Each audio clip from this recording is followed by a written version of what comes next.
And there is Sebastian Fundora himself from Coachella, California. Sebastian, how are you, my man? Good. How are you? How are you? Not too bad. Now tell me, Sebastian, how are you doing? These are obviously rather difficult times when it comes to COVID-19 and the coronavirus. Are you and your family, everybody doing okay? Yeah, everybody's fine. We don't really go anywhere. Even with the pandemic not being there, we never go anywhere. We stay home all the time. The only thing we go out for is, say, groceries and stuff like that. But yeah, the bubble's normal for me. You told me that you were building, your compound. You have sparring partners that live in a house and stuff, that you and your father were building it on your own. A fighter that was staying within your quarters, Amilcar Vidal, just picked up a victory on Saturday night, the hard-hitting Uruguayan. How excited were you for him to see what he did? Oh, super excited. It was a great win for him. And when we told him when he came over here, that we worked hard and he did the work and it showed out last Saturday. So did you spar with him at all, or did he spar with other people? Of course. Yeah, he was helping us for our camp, and we were helping him for his camp. Since he was fighting taller southpaw, it was the best work he could get. With this being your second fight within like a bubble setting and in this COVID-19 era, has the preparation been better for you, or does it more an ability to understand what you have to do, or is it about the same? It's about the same. I always do my work. I always put 100% into everything I do, and this is being concentrated is no different being outside a quarantine or being in a bubble or anything like that. I always focus 100% on the fight, so this is no different. I'm just doing the same thing. You've always been very active. Is it crazy to think that some guys are going to fight maybe once this year, but this is going to be your third fight? Mm-hmm. Yeah, I feel honored. I feel honored at the fact that PBC keeps putting me on and keep showcasing me and showing the fans how I grow with every fight. I appreciate it. Appreciate it a lot. And I hope for next year I can do the same thing in the years to come. How big was that win over Nate Gallimore, the fact that you became the first guy to stop him? Oh, very big, very big. They kept telling me he was an elite fighter, and for me to take that next step was to beat him, and we tried. We did everything for that camp to display that we were here to take that next step and eventually become a champion in the division. It seemed like the first two rounds were the feeling out rounds, and then in the third round you stepped on the gas. Did you feel like he was wearing down in the third? Because typically with Gallimore, with the exception of the Rosario fight, it's in the second half of the fight that's been his Achilles heel, but you stepped on the gas earlier in the fight. Oh, we're known to throw a lot of punches, so we were just waiting for that moment to see when he slowed down so we can pick it up and take advantage of the whole fight. And we knew from watching from the fights, like you said, his first half was the better half of his fights. So if we didn't want to wait for the, say, 6 rounds or 5 rounds. We wanted to step the pedal right away. So we made him throw punches. We made him throw punches so we can get him more tired and get the job done faster. And how did you do that, Sebastian? Because, you mentioned that you got him to throw a lot more punches, but how did you do that? By sitting in the pocket with him more, making him feel more comfortable? Yeah, making him more comfortable, making him feel like he can get more punches in, something he's more relaxed to. So him being the shorter fighter, being able to land whatever, his hook or his uppercut, obviously not letting him land it flush or anything like that, but making him work, making us, let's say, making him move backwards, making his legs tired, making his arms tired, making the whole body tired. So when the 5th or 4th round came, he was exhausted. You're primarily an offensive fighter, but I also feel like we are seeing you evolve when it comes to having some tactical defense. Can you explain to the viewer how you are making that transition while, you keep your volume up, you keep your pressure up, but also you're not as susceptible to be hit as much as you were, let's say, a year ago? Yeah, we've been working a lot more slipping since these punches.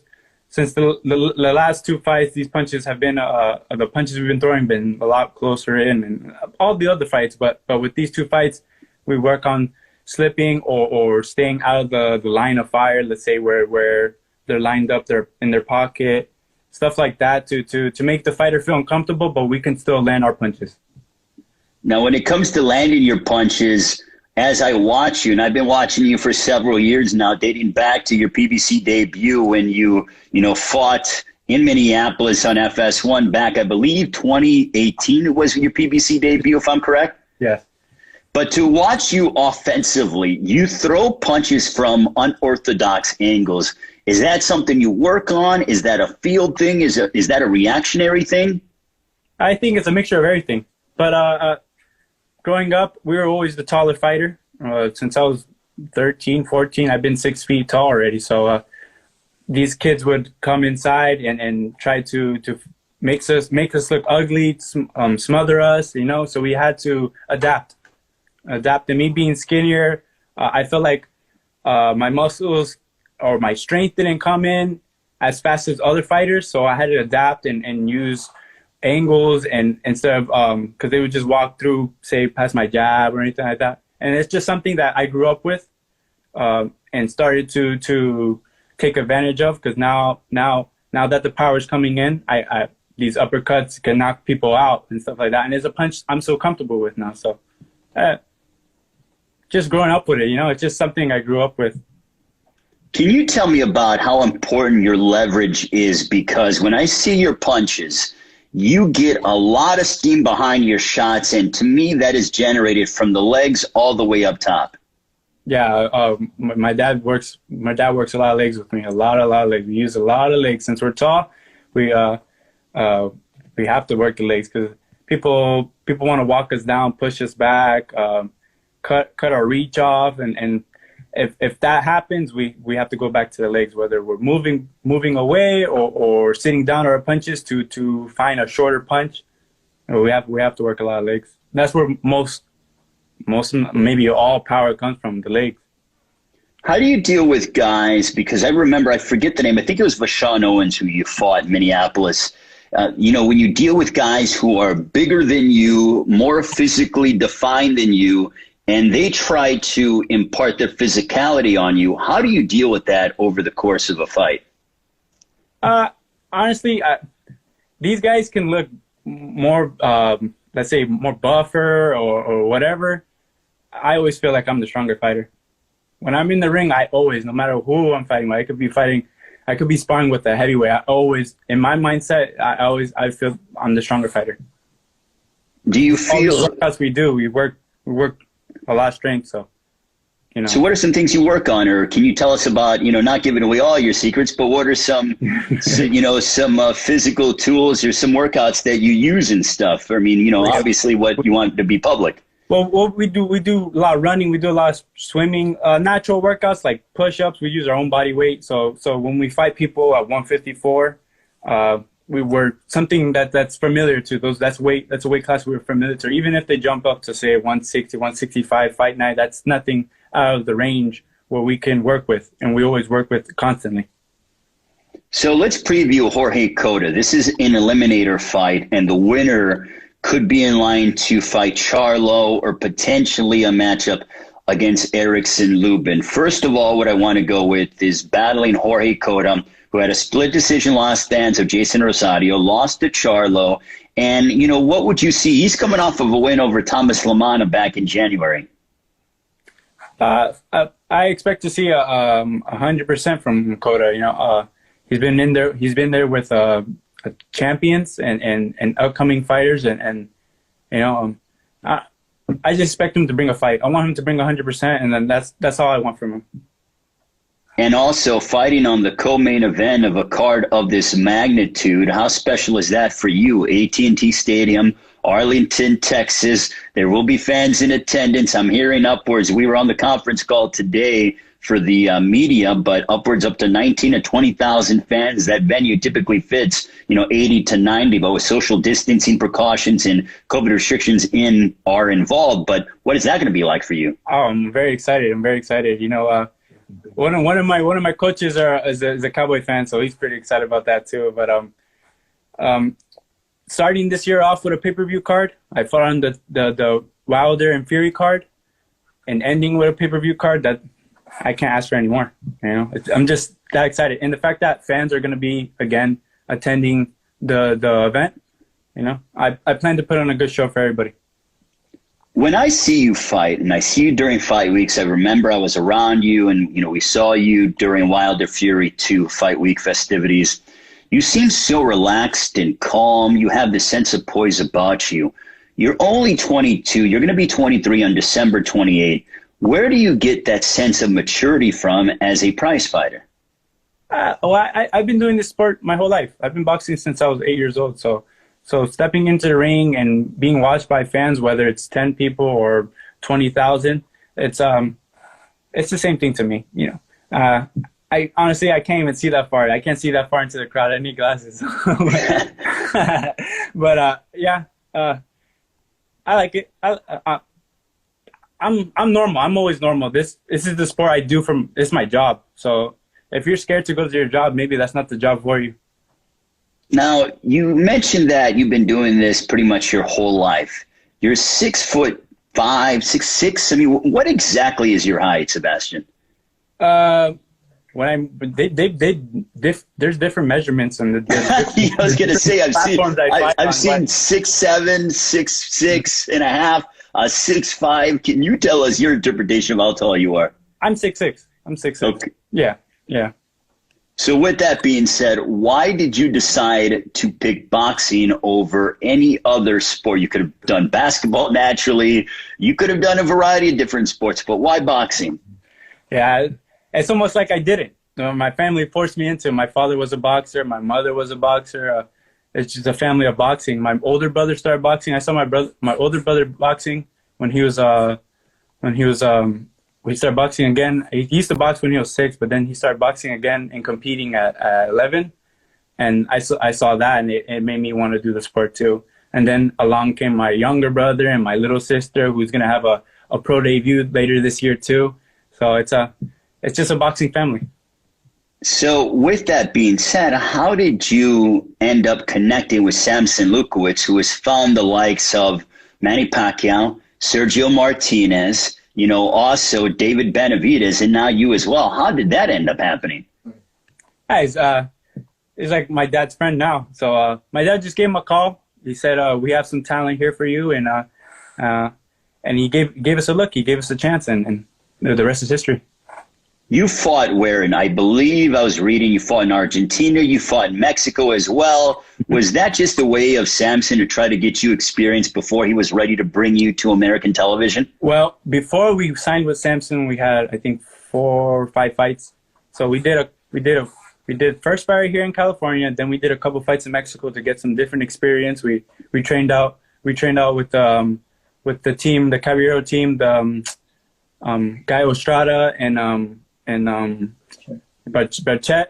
We trained with those, with those fighters, and we did 2 camps, about two camps with them, and then after that we came back to America, and Samson wanted to take a look at us, so we fought in Vegas for the first time, and he liked us, and after that he wanted to give us another test, and he sent us to Argentina and Uruguay to take 2 different fighters, and we did good from there, and then we came back to America, and then we fought in Minnesota, and then we just kept going up from there. What is it like being involved with Premier Boxing Champions? Oh, it's great. It's wonderful.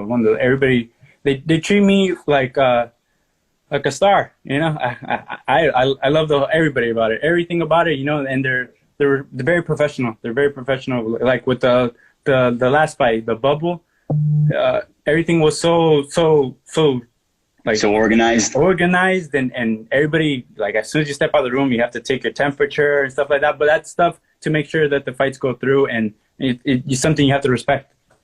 So was it easy for you to get accustomed to preparing for your fight within the confines of the bubble, because the PBC, the TGB promotions, the Life in Motion group all work very hard to make sure that everything is put on in a safe environment? Yeah, of course. It's like my house. I wake up, I do my run, my mom go and check my temperature in the morning after my run and stuff like that. It's just there's like a to-do list, and we do that, and going over there was the same thing. You know, we wake up, we check our temperature, we do our things, we do the media and all that, and everything just ran smoothly over there. You are 22. I believe you turned pro at 18. Why did you decide to turn pro so early in your, as a young man? I mean, some people would say, hey, maybe why not go to the Olympics or try for the Olympic team or teams, other avenues from an amateur standpoint. But why did you decide to turn pro so early? Yeah, why not? Why not? I felt like I had the power to do some damage in professional already. I wasn't no scared, no punch or anything like that. So my brother was already pro. I was training with all these pros. We went to Big Bear. I was sparring with pros already. So I was just ready for the pro game. So as you go ahead and you continue in your career, the one item that I see is you have an 80-inch reach. But I know you like to mix it up on the inside. Is that bravado? Is it the fact that it's a feeling out thing, that it's like, okay, I can get this guy on the inside? Because from a strategic standpoint, one would think you got the long reach, keep him at the end of your shots. It's just something in me. I just like to fight. Just like to break faces with people, It's just something I enjoy. Going in there and I mean, it sounds bad. It sounds bad going in there, hitting, you're supposed to hit and not get hit, but just something I'm used to. So you just love combat? Love to bang. Does that drive your dad nuts sometimes? Because I know that a corner likes to they would rather be a little bit more cautious than not so, than be more offensive. Yeah, of course. Everybody tells me, though I'll come back from the fight and they'll say, you did a great fight. But why didn't you use your jab and stuff like that? It's just something I'm comfortable with, My dad definitely will go back to the drawing board and fix some stuff. And like for the next fight, I plan to show you a little bit more boxing. But I said, yeah, like you said, a feeling out type of thing. If I feel like a guy has no power and I can just walk through his punches, I'm just gonna try and mow him over. Who are some guys that you look up to as in the sport of boxing? Because you remind me, your mentality, your style, very old school ways that I am seeing embodied in your style and your performances. I look up to fighters like fighters with power. I like Gennady. I like Marquez. People with technique too, like Marquez. We were watching Benito Lopez the other day, and he has great boxing skills. And even though he's a right-hander, he can he turns and he like we were talking earlier, he makes himself comfortable where a boxer can't throw punches and stuff like that. And Tyson, people like that, people that have good movement and can bang. So you are a student of the game. Who do you like now in boxing that you admire, that you respect? What's that? Who are some guys now in the current era that you are in that you respect? We talked about the old school way, but what about now?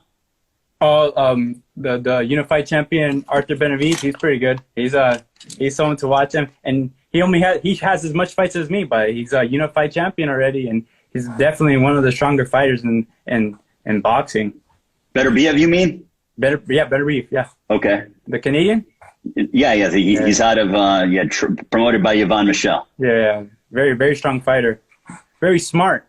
You see how he fought when he unified the belt versus the nail. I forgot his last name, but Wojcik, I believe. Yeah, but yeah, that guy. I expected the other guy to win because he had great boxing, but see how the power just takes over and then it just messes everybody up.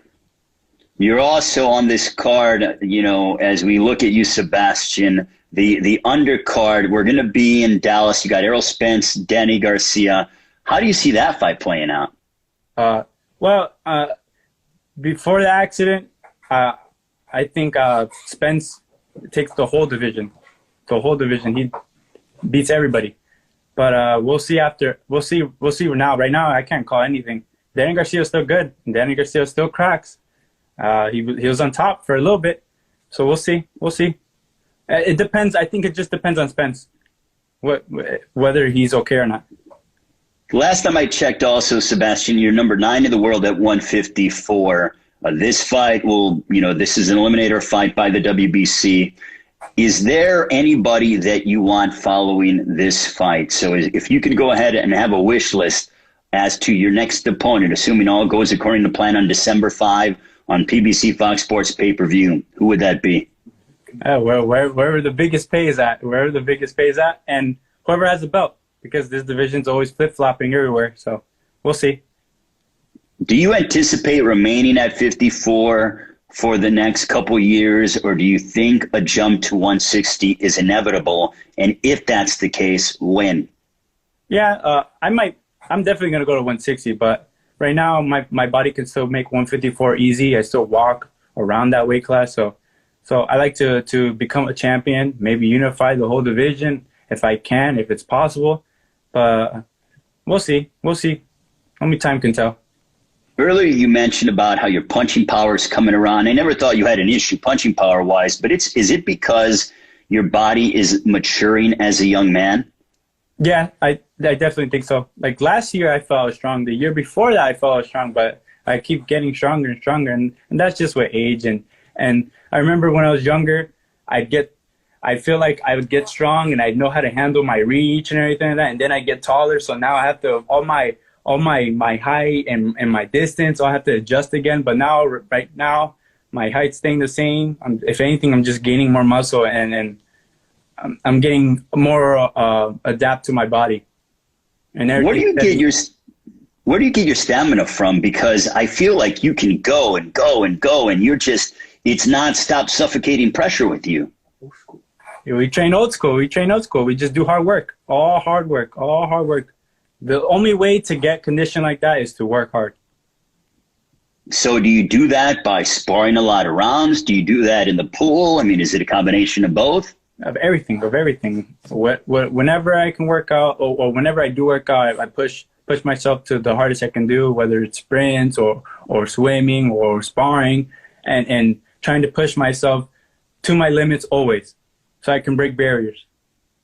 You live in Coachella. Do you like living there in the desert? Does it kind of give you a sense of serenity and put you in that warrior-like mentality? Definitely. There's no one here. And we're living, like you said, we live in the middle of the desert. So we're part of the rest of California.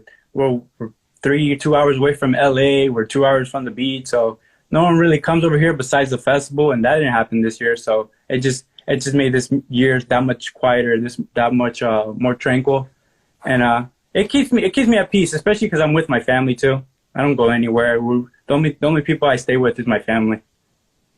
Now I hear with some fighters when they put themselves in a training camp, some of them like to put themselves in isolation. Others like to be around their families. You're young in your career. Why do you like to be around your family instead of going to a remote area and isolating yourself for fights? Well, first off, we are kind of remote already, so. But, I'm just saying, like, away from your family and friends and your comfortability, the comforts of life is what I mean. My family's been with me this whole journey. The only thing they don't do now is go to fights with me, but that's just me and my dad. That's what we do. We go to work. We're going to work. We're not going there to look around or sightsee, which we used to do in the amateurs, but. No, all we do is work now, and but like I said, my family's been with me the whole way, every single one of them. So I keep them with me the whole time. I've asked Danny Garcia this. I've asked Sean Porter this. When it comes to father-son tandems, how does your dad transition from being your father compared to that of being the trainer, and how do you go from being the son to the fighter in training camp and also during fights?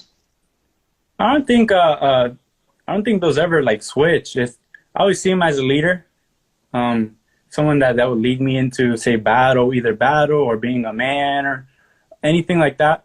So following him as a father or as a coach is no different for me. You know, I listen to him anyways, and if I don't listen, well, there's a problem. So you know, it's easy to listen to him.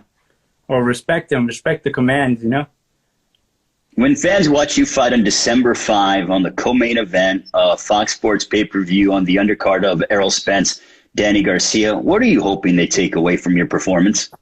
I'm hoping to give the fans a great fight. I know Jorge is going to come and bring a good performance or his best, 100%. And hopefully I steal the show. That's what I want to do. Does it excite you knowing that you're Mexican, he's Mexican? He has said that he wants to come on, he wants to bang with you. Mm-hmm. You have said that's what you like to do as well. Do you think we're going to see some old school fireworks between both of you on December 5? I hope so. We'll see. And then finally, Sebastian, the fans have been asking me, they go, ask him how he got his nickname, the Towering Inferno. Naturally, you're a hype, but can you tell us the story? Well, it's just something my promoter Samson thought of. He thought of the name, and he got it from a movie, Towering. What's the movie called? I think the Towering Inferno. Yeah, and he told me about it, and at first we didn't like it. We were like, yeah, whatever about it. But we grew up to like it because it does fit our style. The Inferno being, let's say that we throw a barrage of punches and we let it rain down on people, and then the Towering being that we're tall. So it fits well, and the fans like it too. So. Why not? Now, Thanksgiving is next week. I know you're working on making weight, but do you plan on having like a delayed Thanksgiving dinner following your fight on December 5? Well, I don't make weight, so that's not a problem for me. I'll be eating everything. I'll have my second, my third, my fourth plate, so I'm not worried about it. I'm going to enjoy my Thanksgiving. I'm going to enjoy my family, and when the week after comes, we'll be ready to fight. All right. Well, Sebastian, thank you so much for your time. Greatly appreciated. Finally, what do you want to tell the fans out there as we continue to deal with this rather strange time throughout the globe? Remember to keep washing your hands. Wear your mask. If you guys are going to the show or to the event, do the same. This is a privilege to be fighting and have an audience. So let's try to keep everything clean and safe. Greatly appreciate it, Sebastian. Thank you so much. Good luck, and we will see you during fight weekend on December 5 against Jorge Cota on FOX Sports Pay-Per-View. Yeah. Thank you.